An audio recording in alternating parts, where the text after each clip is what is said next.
21 जनवरी 2026 उत्तर प्रदेश की राजधानी लखनऊ, नवाबों का शहर, तहजीब का शहर। लेकिन उस दिन लखनऊ की फिजा में तहजीब नहीं, एक अजीब सी बेचैनी थी। सोशल मीडिया पर एक खबर तेजी से आग की तरह फैल रही होती है। ऐसी खबर जिसने सिर्फ लखनऊ ही नहीं बल्कि पूरे देश को सोचने पर मजबूर कर दिया। आमतौर पर जब हम एफआईआर की बात सुनते हैं तो हमारे जहन में किसी अपराधी, किसी माफिया या किसी गुंडे की तस्वीर उभरती है। लेकिन उस दिन एफआईआर जिस पर हुई उसकी उम्र महज 14 साल की थी। जी हाँ, महज 14 साल का एक बच्चा, जिस उम्र में बच्चे स्कूल के मैदान में क्रिकेट खेलते हैं, दोस्तों के साथ बेफिक्र होकर घूमते हैं, उसी उम्र में वह बच्चा देश की सबसे बड़ी हेडलाइंस का हिस्सा बन चुका था। उसका नाम था अश्मित गौतम।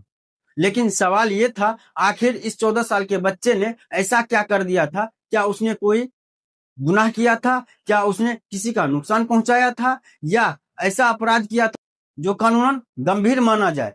जब सच्चाई सामने आई तो देश सन्न रह गया। उसका अपराध सिर्फ इतना था कि उसने सवाल पूछे थे, और ऐसे सवाल जो हम हर रोज अपने मन में पूछते हैं लेकिन जुबान पर लाने से कतराते हैं। यह सिर्फ एक एफआईआर की कहानी नहीं थी दोस्तों। यह कहानी सिर्फ एक बच्चे और पुलिस की नहीं थी। यह कहानी संविधान बनाम सत्ता, सवाल बनाम चुप्पी की थी।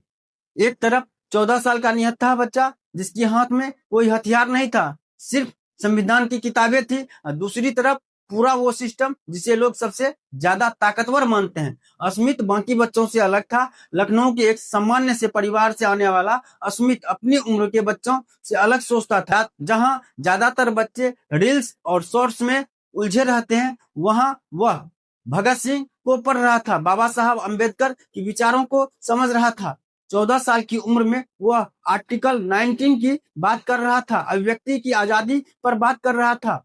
उसने कोई उग्र भाषण नहीं दिया, किसी के लिए अपमानजनक शब्द का प्रयोग नहीं किया। उसने बस अपने शहर की सच्चाई दिखाई, टूटी हुई जंजरे सड़कें और स्कूल अधूरे वादे।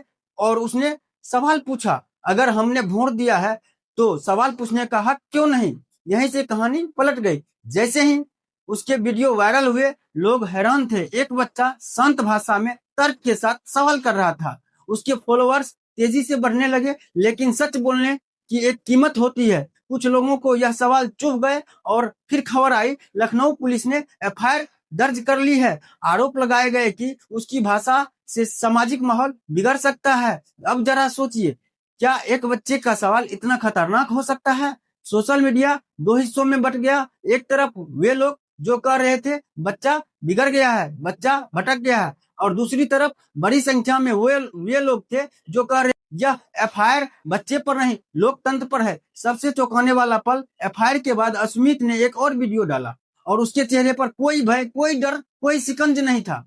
उसकी आवाज में आत्मविश्वास था, और उसने कहा, यह भारत है, यहाँ सवाल पूछने का अधिकार हमें संविधान देता है। उस वीडियो ने पूरे देश को हिलाकर रख दिया। यही समाज का दोहरा चेहरा सामने आया। इसी दौरान देश में एक बच्चा और चर्चा में, वह धार्मिक कार्यक्रमों में दिख रहा था।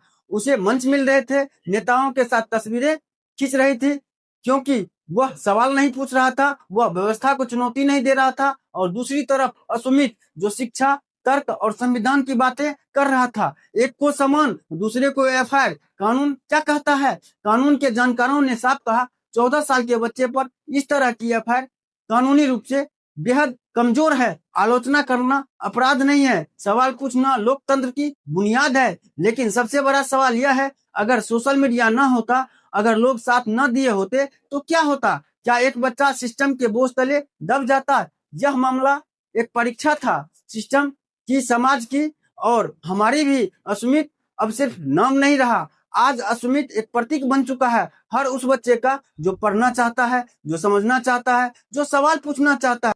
यह कहानी नागरिक अधिकारों की, अभिव्यक्ति की आजादी और भविष्य की पीढ़ी की है।